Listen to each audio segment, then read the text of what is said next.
ప్రార్థన చేయనప్పుడు హృదయం లేకుండా మాటలతో ప్రార్థన చేయటం కంటే మాటలు లేకుండా హృదయంతో ప్రార్థన చేయటం మేలు.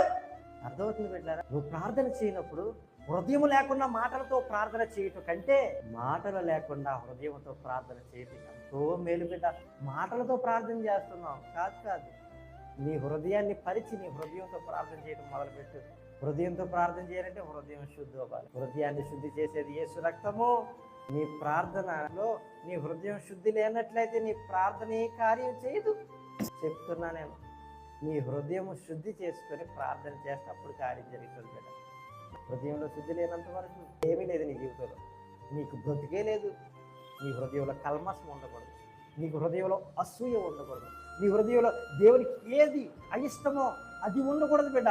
బట్ అవన్నీ లోపల దాచేసుకొని నువ్వు ప్రార్థన చేసేస్తే ప్రార్థన ఏ ఉపయోగము లేదు, ఆ ప్రార్థనలో నీకు ఏ ఫలము లేదు.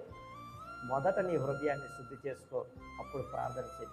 అందుకే చెప్తున్నాను, హృదయం లేకుండా మాటలతో ప్రార్థన చేయటం కంటే మాటలు లేకుండా నీ హృదయంతో ప్రార్థన చేయట మేలు. తెలుసా ఈ సంగతి?